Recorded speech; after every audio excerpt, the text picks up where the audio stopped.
ఉమ్మడి నల్లగొండ, ఖమ్మం, వరంగల్ జిల్లాల graduates MLC ఉప ఎన్నిక ప్రచారం ముగిసింది. సాయంత్రం 4 గంటల నుంచి మైకులు బంద్ అయ్యాయి. సోమవారం ఎమ్మెల్సీ ఉప ఎన్నికల పోలింగ్ జరగనుంది. ఇదే అంశానికి సంబంధించి పూర్తి సమాచారం మా ప్రతినిధి రాము నుండి తెలుసుకుందాం. రాము, చెప్పండి. శోభన్, 3 ఉమ్మడి జిల్లాలో కూడా ఎన్నికల సందడి అనేది మనకు నెలకొంది. పార్లమెంట్ ఎన్నికల పూర్తయిన తర్వాత ఈ గ్రాడ్యుయేట్ ఎమ్మెల్సీ ఎన్నికలకు సంబంధించినటువంటి హడావడంతో కూడా అన్ని రాజకీయ పార్టీలు కూడా మనకు కనిపించింది. దాదాపు 20 రోజుల పాటు హోరాహోరీగా ప్రచార కార్యక్రమాలు నిర్వహించారు. గ్రాడ్యుయేట్స్ కలిశారు, మేధావులను కలిశారు, సబ్బండ వర్గాలను కూడా కలిసి ఆయా పార్టీలకు సంబంధించినటువంటి అభ్యర్థుల గుణంతో పాటు ఎమ్మెల్సీగా ఎన్నికైన తర్వాత ఎలాంటి చేస్తామని కూడా అన్ని ఓటర్లకు కూడా అభ్యర్థించడం జరిగింది. ఈ రోజు 4 గంటల వరకు ఈ మైకులన్నీ కూడా బంద్ అయిపోయాయి. ప్రచార గడువు అంతా కూడా ముగిసింది.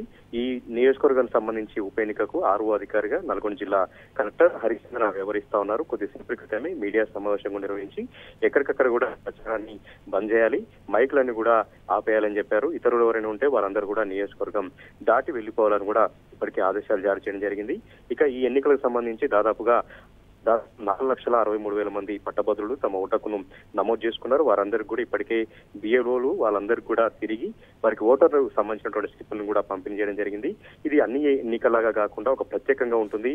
ప్రిఫరెన్షియల్ ఓటు క్రమంలో ఓటు హక్కును వినియోగించుకోవాలి కాబట్టి పట్టభద్రులకు ఇప్పటికే పూర్తి స్థాయిలో అవగాహన కార్యక్రమాలు కూడా నిర్వహించారు. 52 మంది అభ్యర్థులు వారిలో ఉన్నారు. ఇందులో ప్రధానమైనటువంటి పార్టీలుగా బీఆర్ఎస్ పార్టీ నుంచి ఏనుగుల రాకేష్ రెడ్డి, కాంగ్రెస్ పార్టీ నుంచి తీన్మార్ మల్లన్న, అదేవిధంగా బీజేపీ పార్టీ నుంచి ప్రేమేందర్ రెడ్డి కూడా బరిలో ఉన్నారు. మరొక 52 మంది కూడా ఇందులో బరిలో ఉండడం జరిగింది. అయితే అందరికీ ఓటు వేసేటువంటి హక్కు రాజ్యాంగం ఈ ఎన్నికల్లో కల్పించింది. 1, 2, 3 వరుసలుగా 52 మంది వరకు కూడా ప్రాధాన్యత క్రమంలో ఓటు వేసేలాగా ఓటులో పట్టభద్రులకు అవకాశం కల్పించింది. కాబట్టి చాలా విచక్షణతో చాలా తెలివిగా ఈ ఓటు హక్కు వినియోగించుకోవాలి. కాబట్టి ఓటర్లు కూడా విస్తృతమైనటువంటి అవగాహన కార్యక్రమాలు కూడా నిర్వహించారు. మొదటి ప్రాధాన్యత, 2వ ప్రాధాన్యత, 3వ ప్రాధాన్యత, ఇలా ప్రాధాన్యత క్రమంలో తమకు నచ్చినటువంటి వ్యక్తిని ఎన్నుకునేలాగా గ్రాడ్యుయేట్ ఓటర్లకు రాజ్యాంగం అవకాశం కల్పించింది. కాబట్టి ఆ మేరకు భారీగా ఏర్పాటు చేస్తా ఉన్నారు. 52 మంది ఈ ఏదైతే బ్యాలెట్ పేపర్ ఉందో వారందరి ఫోటోలు, వారికి ఎదురుగా ఉన్నటువంటి ఆ ఓటు వేసేటువంటి గడిని కూడా అందులో ముద్రించాలి. కాబట్టి బ్యాలెట్ పేపరే చిన్నపాటు ఒక నోట్బుక్ లాగా మనకు కనిపిస్తా ఉంది. దాదాపుగా 8 ఫోల్డింగ్లు చేస్తూ ఈ బ్యాలెట్ పేపర్ చాలా పెద్దగా ఇప్పటికే ప్రింట్ చేయడం జరిగింది. ఇక ఎన్నికల సంబంధించినటువంటి అధికారులు కూడా పకడ్బందీగా ఏర్పాటు చేస్తా ఉన్నారు. ఎక్కడ ఎలాంటి పొరపాట్లు లేకుండా, ఎక్కడ ఎలాంటి తప్పులు లేకుండా చాలా పకడ్బందీగా ఈ బ్యాలెట్ బాక్స్లను ఉపయోగించి ఈ ఎన్నికల ఏర్పాట్లను కూడా చేస్తా ఉన్నారు.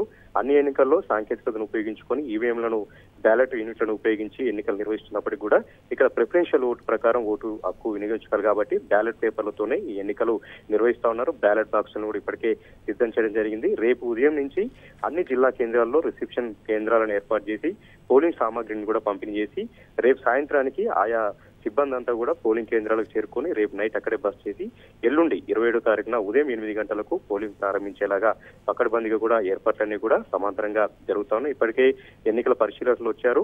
కేంద్ర సంబంధించినటువంటి రాష్ట్ర ఎన్నికలకు సంబంధించినటువంటి అధికారులు కూడా పలు దఫాలుగా శిక్షణ కార్యక్రమాలు నిర్వహించారు, ఎక్కడ ఎలాంటి పొరపాటు లేకుండా. ఇక కౌంటింగ్ సంబంధించి కూడా దాదాపు 3 రోజుల పాటు సుదీర్ఘంగా ఉంటుంది.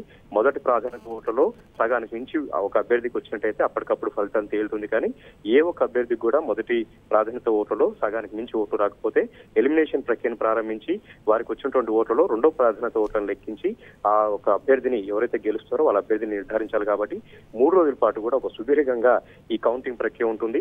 పోలింగ్ కంటే కూడా కౌంటింగ్ సంబంధించి సిబ్బందికి పలు దఫాలుగా చాలా పకడ్బందీగా ఇప్పటికి శిక్షణ కార్యక్రమాలు ఇచ్చారు.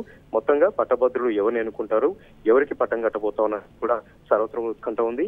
ఇక బీఆర్ఎస్ పార్టీ నుంచి 2001లో 2021లో పల్లా రాజేశ్వర రెడ్డి ఈ నియోజకవర్గం పైన గులాబీ జెండా ఎగరేశారు. ఈ నియోజకవర్గం ఏర్పడినప్పటి నుంచి కూడా గులాబీ పార్టీ గెలుస్తూ వస్తా ఉంది. 4 సార్లు కూడా ఘన విజయం సాధించింది.